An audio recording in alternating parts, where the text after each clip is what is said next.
겉바속촉이라는 제목으로 말씀을 좀 나누겠습니다. 지난 말씀을 보시면 이제 다윗이 죽게 되었죠. 그래서 이제 역사의 전면에서 다윗이 사라지게 되었고, 이제 솔로몬 왕정 초기의 이야기가 이제 열왕기상의 시작이 됩니다. 그런데 이 솔로몬 왕정 초기의 모습을 보면 하나님께서 이 다윗 왕조의 장애물이 될 만한 것들을 하나씩 정리해 나가시는 은혜를 우리가 발견하게 되는데, 바로 그 첫 번째 장애물이 뭐냐? 오늘 본문에 등장한 아도니아라는 인물입니다. 아도니아는 이제 앞서 저희가 살펴봤듯이 반란을 일으킨 반란의 주동자였죠.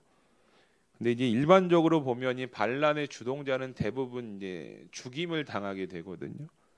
그런데 이제 성경을 통해서 아시겠지만 아도니아는 그 죽임을 당하는 순간에 이제 제단의 뿔을 잡고 솔로몬의 궁유를 얻어서 간신히 목숨을 부지했던 자로 이제 성경은 이야기를 합니다. 그러니까 생명이 연장이 되어진 자였다라는 거예요. 그러니까 모든 것을 잃고 그저 생명만 붙어 있는 자가 이제 아도니아였는데, 그렇게 이제 역사의 전면에서 이 아도니아가 사라지는 것처럼 보였습니다. 그런데 오늘 본문에 와서 다윗의 죽음 이후에 가장 먼저 등장한 사건이 이 아도니아의 재등장을 성경은 이야기를 하는데요. 그럼 아도니아가 왜 재등장을 했는가? 오늘 본문 13절과 14절을 보면 이렇게 이야기를 합니다. 학기스의 아들 아도니아가 솔로몬의 어머니 밧세바에게 나아온지라. 밧세바가 이르되 내가 화평한 목적으로 왔느냐? 대답하되 화평한 목적이니이다. 또 이르되 내가 말씀드릴 일이 있나이다. 밧세바가 이르되 말하라. 아멘. 역사의 전면에 등장하는 이 아도니아의 모습을 보시면요, 밧세바를 찾아가는 모습으로 시작이 됩니다. 그런데 사실 이 둘의 관계가 그렇게 막 좋은 관계는 아니었거든요. 왜냐하면 밧세바는 이 아도니아를 제치고 왕이 된 솔로몬의 어머니였고, 이 아도니아는 반란군의 주동자였기 때문에 이게 둘의 관계가 사실 좋을 리가 없었다는 거예요. 그런데 이 아도니아가 어쨌든 밧세바를 찾아갑니다. 근데 밧세바 입장에서도요, 제가 왜 찾아왔지 이런 마음이 드는 거예요. 그래서 뭐라고 이야기하냐면 13절에 내가 화평한 목적으로 나를 찾아온 거냐라고 물어봅니다. 그러니까 이 둘의 관계가 좋지 않다라는 거죠. 너가 나를 찾아온 것이 어떤 목적이냐, 그것이 화평이냐라고 지금 묻고 있는 겁니다. 이 밧세바의 질문에 아도니아가 화평을 목적으로 내가 당신을 찾아왔습니다라고 고백을 하죠. 그런데 그 안에는 다른 꿍꿍이의 목적이 있었다라는 것을 우리가 이제 14절 말씀에서 보게 되는데, 그러니까 부탁이 있다고 하니까 안 만나줄 수는 없잖아요. 어쨌든 뭐 형제, 솔로몬의 형제였기 때문에. 그런데 이 아도니아가 밧세바를 만나게 됩니다. 독대를 하면서 이제 자신의 이야기를 막 하기 시작하는 거예요. 근데 15절을 보니까 이제 얼토당토한 이야기를 막 합니다. 아도니아가 이렇게 이야기를 해요. 솔로몬의 왕권은 원래 내 거였고, 또 모든 이스라엘 백성들의 얼굴이 다 내게로 향해서 내가 왕이 되기 직전이었는데 하나님께서 이 솔로몬을 세우셨다. 막 이런 일련에 일어났던 상황들을 막 설명을 하면서 자신의 이야기를 주저리 이제 막 늘어놓기 시작합니다. 여러분, 왜 아도니아가 이렇게 말을 장황하게 늘어놨을까요? 자신의 상황을 왜 이렇게 설명하면서 자신의 어떤 현재의 상황을 이렇게 조목조목 이야기했을까요? 그것은 뭔가 안에 원하는 것이 있었다라는 거예요. 이 원하는 것이 있으니까 이 원하는 것을 이루기 위해서 자신이 손해봤다고 생각하는 것들을 하나씩 지금 다 늘어놓았다는 거예요. 내가 이만큼 솔로몬을 위해서, 이 나라를 위해서 내가 손해를 봤으니까 보상을 받아야겠다라는 어떤 심리가 이 안에 작용을 했다라는 거죠. 그러면 이 밧세바를 찾아온 아도니아의 본심이 무엇인가? 정말 화평이 목적인가? 그가 원하는 보상이 무엇인가? 이어지는 17절을 보시면요, 이 왜 아도니아가 밧세바를 찾아왔는지에 대한 본심을 우리가 확인을 할 수가 있게 되거든요. 오늘 본문 말씀 17절인데요. 우리 함께 한 목소리로 읽어보도록 하겠습니다. 시작. 그가 이르되 청하건대 솔로몬 왕에게 말씀하여 그가 수넴 여자 아비삭을 내게 주어 아내를 삼게 하소서. 왕이 당신의 청을 거절하지 아니하리이다. 아멘. 이 아도니아의 요청을 보면 고개를 사실 갸웃할 수밖에 없죠. 그냥 여인 한 명을 얻기 위해서 이렇게 막 장황하게 자신의 어떤 상황을 이야기하고 꼭 밧세바를 찾아와서 요청을 해야 할 정도인가? 라고 생각이 듭니다. 그런데 여러분, 오늘 이 아도니아가 찾아온 수냄 여자 아비삭이란 존재는 사실 일반적인 존재는 아니었습니다. 앞선 열왕기상 1장 3절을 보면 이렇게 이야기를 합니다. 이스라엘 사방 영토 내에 아리따운 처녀를 구하던 중 수냄 여자 아비삭을 얻어 왕께 데려왔다라고 성경은 이야기를 합니다. 다윗이 나이가 많아서 이불을 덮어도 따뜻하지 아니했을 때 신하들이 보고 구해온 젊은 여자가 누구였냐? 바로 이 수냄 여자 아비삭이었다라는 거예요.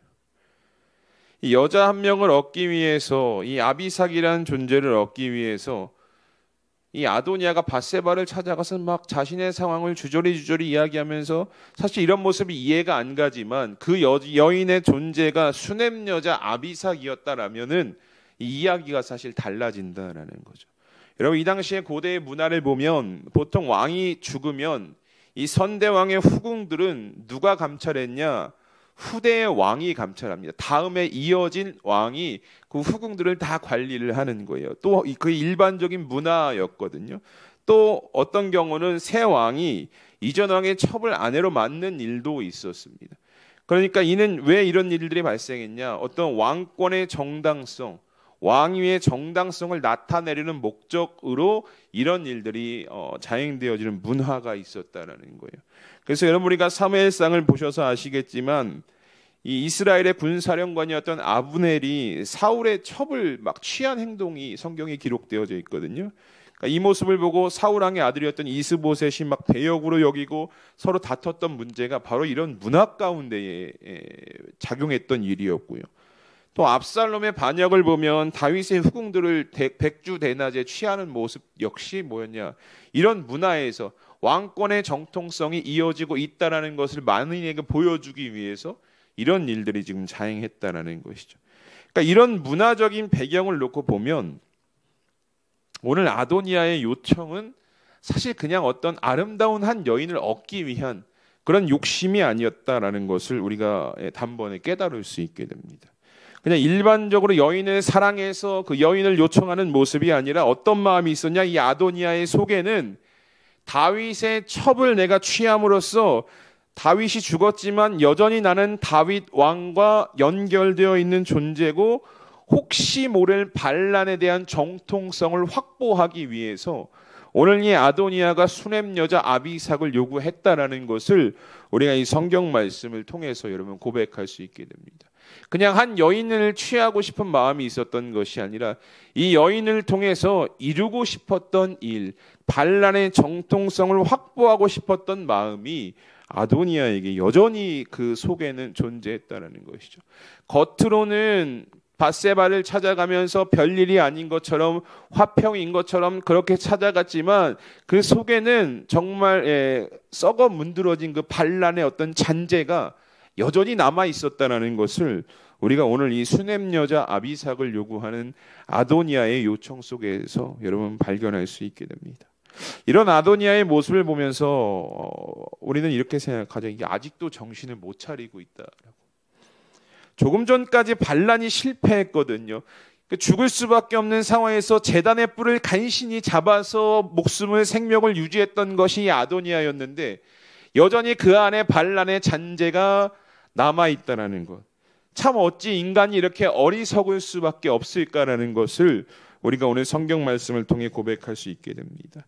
그런데 저는 이 아도니아의 모습을 보면서 어떤 단어가 떠올랐냐면 제가 오늘 이제 본문의 제목으로도 정했지만 겉바속촉이라는 단어가 여러분 떠올랐어요. 이게 어떤 단어인지 아십니까? 여러분 들어보셨습니까?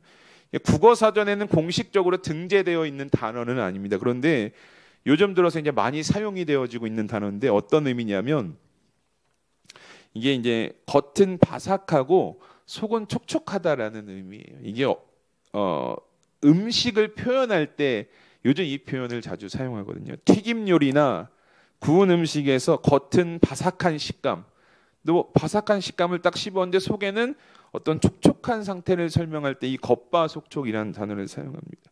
근데 요즘 이 표현이요, 단순히 그냥 음식에만 국한된 것이 아니라 그 음식을 뛰어넘어서 사람을 묘사할 때도 이런 표현들이 사용되어지거든요. 저 사람 보니까 겉은 강해 보이는데 속은 참 굉장히 따뜻한 사람이네 라고 이야기할 때도 이런 표현들이 종종 사용이 됩니다. 그러니까는 겉과 속이 다르다라는 것을 표현할 때 이 겉과 속촉 이렇게 이야기를 하는 거예요. 이게 긍정적으로 사용하면 참 아름다운 단어거든요. 음식을 표현할 땐 참 맛있고, 사람을 표현할 땐 내면 외강의 모습을 표현하기 때문에 참 아름답게 긍정적으로 표현할 수 있기도 하지만, 저는 이 단어가 딱 등장했을 때 가장 먼저 생각난 것이 무엇이었냐? 이것이 성도를 미혹하고 유혹하는 사탄의 모습과 동일하다는 것을 저는 이 단어를 보면서 깨닫게 되었습니다. 여러분, 이 사탄이란 존재는요, 사단은 언제나 우리에게 어떻게 접근하냐? 겉과 속이 같은 모습으로 접근하지 않는다라는 거예요. 겉과 속이 180도 다른 모습으로 성도에게 다가가서 성도를 넘어뜨리고 미혹하는 것이 바로 사단의 진정한 모습이다라는 것이죠. 겉은 평화롭고 화려하고 아름다워 보일 수는 있겠지만 그 속에 뭐가 있느냐? 부패와 타락과 거짓이 가득한 것이 사단의 모습이라는 거예요. 이 모습을 참 잘 표현하고 있는 것이 창세기 3장의 모습입니다. 뱀이 하와에게 접근해서 막 유혹하는 모습이 창세기 3장에 기록되어지고 있는데, 그 뱀을 향해서 성경은 뭐라고 이야기하고 있느냐? 여호와 하나님이 지으신 들짐승 중에 가장 간교하였다라고 이야기를 하고 있습니다. 이 간교하다라는 것이 긍정적으로 보면 영리하고 똑똑하고 지혜롭다 이런 표현이에요. 그런데 부정적으로 생각해 보면 그 안에 교활함이 가득 차 있었다라고 이렇게 이야기할 수가 있거든요. 이런 표현이 누구에게 붙었냐? 사단에게 하나님께서 성경에 말씀하신 거예요. 간교했다. 겉은 화려하고 지혜롭고 똑똑해 보일지 모르겠지만 그 안에는 교활함이 가득 차 있었다. 이 겉과 속이 달랐다. 성경이 지금 이야기하고 있는 거예요. 그 속에는 타락, 부패, 거짓, 결국 이것으로 인해 인간이 죄에 빠질 수밖에 없는 상황에 놓이게 되었다는 거예요. 겉과 속이 다르다는 것, 음식에 비유하면 뛰어난 맛을 자랑하기도 하지만 이 모습은 사단이 가지고 있는 전형적인 모습이다라는 것을 우리는 반드시 기억하실 수 있어야 합니다. 오늘 이 수냄 여자 아비삭을 요구하는 이 아도니아의 모습이요, 이 모습과 너무나 닮아 있는 거예요. 겉은 화평입니다. 내가 오늘 밧세바 당신을 찾아오는 것은 화평입니다라고 하지만 그 안에는 뭐가 있냐? 이 솔로몬의 왕권을 무너뜨려야겠다라는 어떤 그 반란의 잔재를 가지고 지금 이 아도니아가 밧세바를 찾아왔다라는 거예요. 겉과 속이 전혀 다른 거예요. 그러면 여러분, 그 요청을 받은 밧세바가 여러분 이 요청에 어떻게 대응했을까요? 믿음으로 분별해서 이것을 잘 거절해서 일을 해결했을까요? 그렇지 않다라는 거예요. 이후에 성경 말씀을 보면 이 아도니아의 요청을 받고 밧세바가 솔로몬을 찾아갑니다. 이제 아들이니까 아마 편하게 찾아갔을 거예요. 그리고 이 솔로몬을 향해서 이 아도니아의 요청을요, 밧세바가 이렇게 설명을 하고 있어요. 그런데 그 설명하는 과정을 보면 이 밧세바가 전혀 지금 눈치채지 못하고 있다. 겉과 속이 전혀 달랐던 이 악한 아도니아의 모습을 전혀 눈치채지 못했다라는 것을 우리가 발견하게 되는데, 우리가 읽지는 않았지만 오늘 본문 2장 20절을 보면 이 밧세바가 솔로몬을 찾아가서 이렇게 이야기하는 것을 보게 됩니다. 밧세바가 이르되 내가 한 가지 작은 일로 왕께 구하오니 내 청을 거절하지 마소서. 왕이 대답하되 내 어머니여 구하소서. 내가 어머니의 청을 거절하지 아니하리이다. 아멘. 이 솔로몬 찾아가서 밧세바가 이렇게 이야기해요. 내가 지금 온 이유가 작은 일이 하나 있어서 왔다. 작은 일. 근데 여러분이 작은 일로 할 때 히브리 원어의 뜻을 보면 보잘것없는, 들어주기 어렵지 않은 요청이라는 표현으로 사용하고 있거든요. 그러니까 밧세바가 느낀 아도니아의 요청, 수냄 여자 아비삭을 요구한 요청이요, 그냥 보잘것없는 일로 이 밧세바는 생각했다는 거예요. 그냥 쉽게 들어줄 수 있는 작은 일로 여겼다는 거죠. 그러니까 이는 이 아도니아의 어떤 요청에 대한 밧세바의 어떤 반응을 지금 정확히 보여주고 있는 거예요. 뭔가 분별해서 아도니아가 겉과 속이 다른 채 지금 나에게 접근했구나 이렇게 분별한 것이 아니라 그냥 그저 작은 일로, 그냥 아무것도 아닌 일로, 쉽게 요청을 들어줄 수 있는 일로 이 밧세바가 이것을 받아들였다는 것을 20절 말씀을 통해서 고백할 수 있게 되는 거죠. 그런데 여러분, 이 위에서 제가 말씀드렸지만 이게 왕권을 향한 도전이거든요. 지금 왕권 초기에 솔로몬 왕권 초기에 솔로몬을 향한 도전이었다는 거예요. 그래서 이후의 말씀을 보면 솔로몬이요 이 말을 듣자마자 뭐라고 이야기하느냐? 어머니 밧세바에게 역정을 냅니다. 분명히 20절에는 내가 어머니의 청을 거절하지 않겠습니다 라고 이야기했지만 솔로몬이 들어보니까 이게 작은 일이 아닌 거예요. 그냥 여인 한 명을 내어주는 것이 아니라 이건 왕권에 대한 도전으로 여겼다는 거예요. 그 반란으로 여겼기 때문에 이 솔로몬이 역정을 내고 어머니를 막 나무라게 되거든요. 아주 불순한 겉과 속이 다른 아도니아의 모습을 솔로몬이 캐치를 하고 분별해서 반응하고 대응했다는 거예요. 결국 이 아도니아가요 전에 제단불을 잡고 반란을 했지만 생명을 연장했거든요. 그런데 결국 이 사건으로 인해서 2장 46절에 보면 이 분하야에 의해서 최후를 죽음을 맞이하게 되었다는 것을 우리가 성경을 통해 고백하게 됩니다. 우리 사랑하는 성도 여러분, 오늘 이 사탄이라는 존재는 언제나 우리 곁에요 이렇게 겉과 속이 다른 모습으로 가까이 접근을 해요. 막 대놓고 접근하지 않는다라는 거예요. 속을 다 드러내놓고 보여주고 나 이런 존재하고 우리에게 접근하지 않는다라는 거예요. 겉은 지혜롭고 매혹하고 화려한 모습으로 우리에게 다가온다라는 거예요. 그 겉만 보면 막 끌리는 거예요. 그 사탄의 유혹에 미혹에 우리가 왜 끌리냐? 겉은 화려하거든요. 겉은 지혜롭거든요. 사람의 마음을 빼앗기게끔 그렇게 만들어 갖고 오기 때문입니다. 하와도 그랬고 밧세바도 그랬고 분별하지 못한다는 거예요. 우리는 쉽게 이것을 분별하지 못한다는 거예요. 예수님께서도 성경에 이 사탄의 실체에 대해서 뭐라고 말씀하고 계시느냐? 요한복음 8장 44절에 이렇게 이야기합니다. 너희는 너희 아비 마귀에게서 났으니 너희 아비의 욕심대로 너희도 행하고자 하느니라. 그는 처음부터 살인한 자요 진리가 그 속에 없으므로 진리에 서지 못하고 거짓을 말할 때마다 제 것으로 말하나니 그는 거짓말쟁이요 거짓의 아비가 되었음이라. 아멘. 이 사단의 실체에 대해서 지금 이야기하고 있는 거예요. 거짓이다, 살인한 자다, 진실이 없다, 진리가 없다. 이런 얘기를 예수님께서 계속하고 계신 거예요. 겉은 화려해 보일지 모르겠지만 겉은 지혜로워 보일지 모르겠지만 그 속은 다 타락하고 부패한 모습이다라는 거예요. 이런 사단이라는 존재가요 늘 성도의 삶에 오늘도 내일도 찾아와서 무엇하느냐? 이 믿음의 길, 순례의 길에서 어떻게든 끌어내리려 한다라는 것입니다. 그러면 우리가 성도로 살아가는 오늘 믿음의 길, 순례의 길로 살아가는 우리가 이 사단의 어떤 겉과 속이 다른 모습을 분별하고 대응하기 위해선 우리가 어떻게 해야 되느냐? 그냥 그 미혹에 빠질 수밖에 없는 존재냐? 그렇지 않다는 거예요. 베드로전서 4장 7절, 5장 8절에 성경이 우리에게 뭐라고 말씀하고 있느냐? 여러분 이렇게 이야기합니다. 만물의 마지막이 가까이 왔으니 그러므로 너희는 정신을 차리고 근신하여 기도하라. 5장 8절에도 말씀합니다. 근신하라, 깨어라. 너희 대적마귀가 우는 사자같이 두루다니며 삼킬 자를 찾는다라고 이야기합니다. 베드로 사도도 이야기한 거예요. 마지막 때에 이 우는 사단이 두루 삼킬 자를 찾아다닌다는 거. 매일의 삶 속에서 겉과 속이 다른 모습으로 오늘은 어떤 성도를 누구를 넘어뜨려 쓰러뜨릴까? 믿음의 길에서 의심하게 만들까? 이 일을 하고 있다는 거예요. 그러면 이 일을 분별하기 위해서 대응하기 위해서 이 베드로 사도가 내놓은 대책이 무엇이냐? 근신하고 깨어 있으라라고 이야기합니다. 우리 성도로 살아가는 우리는요 매일의 삶 속에서 근신하고 깨어 있어야 한다는 거예요. 그러면 그 근신하고 깨어 있는 방법이 무엇이냐? 베드로 사도가 이야기하잖아요. 기도하라라는 겁니다. 다른 것으로 근신하고 깨어 있을 수가 없다라는 거예요. 우리가 근신하고 깨어서 사단의 어떤 이 겉과 속이 다른 모습을 분별하기 위해선 기도할 수 있어야 한다. 기도가 그 유일한 방법이다라고 지금 제시를 하고 있는 겁니다. 그러니까 여러분 우리의 기도가요 무엇을 구하고 원하고 소망하는 것 그렇게 기도하셔야죠. 하나님께서 그렇게 기도하라고 하셨거든요.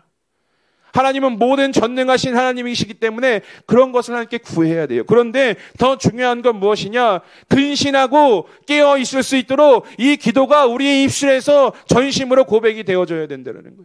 왜냐? 사탄은 오늘도 내일도 겉과 속이 다른 모습으로 오늘 아도니아가 밧세바를 찾아왔던 것처럼 우리를 그렇게 찾아온다니까. 그렇게 찾아와서 어떻게 이 성도를 넘어뜨리고 마음을 흔들리게 해서 의심하게 만들어서 믿음의 길에서 떠나게 할까? 이것을 늘 궁리하고 있는 것이 사탄의 존재이고 겉과 속이 다른 모습으로 우리를 찾아와서 오늘도 우리를 공격한다는 거예요. 그래서 이것에서 근신하고 깨어있기 위해서 내가 아무리 준비한다고 해서 되지 않습니다. 기도하셔야 근신하고 깨어있을 수 있도록 하나님 오늘도 나를 붙들어 주시옵소서. 이 믿음의 기도가 우리의 삶에 늘 고백되어져야 우리도 사단의 공격에 분별해서 대응해서 이 믿음의 길의 영적 싸움에서 승리할 수 있게 되어진다라는 것입니다. 저희가 지난주에 우리 학생들과 함께 철로 역정 애니메이션 영화를 봤거든요. 그러니까 순례의 길, 여러분 뭐 다 아시겠지만 존 버년이 쓴 철로 역정을 애니메이션 만화로 이렇게 만들어 놓은 영화였습니다. 한 1시간 반 정도 되는 영화인데 그러니까 무슨 이야기가 계속 반복되냐면 믿음의 길에서 그리스도인들이 겪어야 되는 일들을 계속해서 보여줘요. 순간순간마다 찾아오는 유혹들, 미혹들, 이걸 계속해서 보여주거든요. 그러니까 하나가 끝나면 끝날 것처럼 보지만 또 하나가 오고 또 하나가 끝나면 또 하나고 마지막까지 주의 나라에 이르는 그 날까지 이 일이 반복되어지고 있다는 것을 보여주고 있어요. 겉과 속이 다른 이 사단은요, 한 번 해서 끝나는 게 아니라는 거예요. 우리가 이 믿음의 길을 걸어가는 순간순간마다 마지막 그 순간까지 어떻게 해서든지 내가 너를 넘어뜨려야겠다. 이 어떤 다짐을 가지고 이 결단을 가지고 사단이 우리 건데 찾아온다는 것을 이 영화를 통해서 여러분 고백할 수 있게 되거든요. 사랑하는 성도 여러분, 우리가 걸어가는 이 믿음의 길이 평탄하고 걸어가기 쉬우면 좋겠지만 그렇지 않다라는 것 이미 성경이 우리에게 말씀하고 있죠. 왜 그러느냐? 사단이 늘 겉과 속이 다른 모습으로 우리를 찾아와서 미혹하고 넘어뜨리려 하는 그 그 사건이 계속해서 반복되어지고 있기 때문입니다. 그럴 때마다 우리가 할 수 있는 것은 없습니다.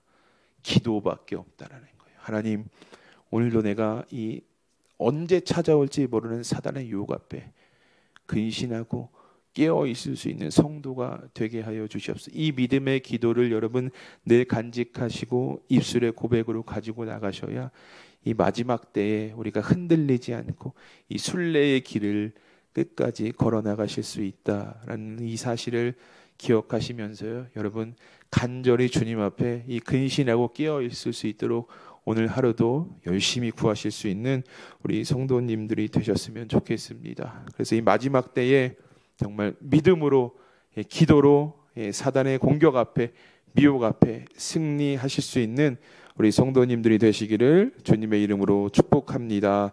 우리 이 시간 말씀을 기억하면서 함께 기도하기 원합니다.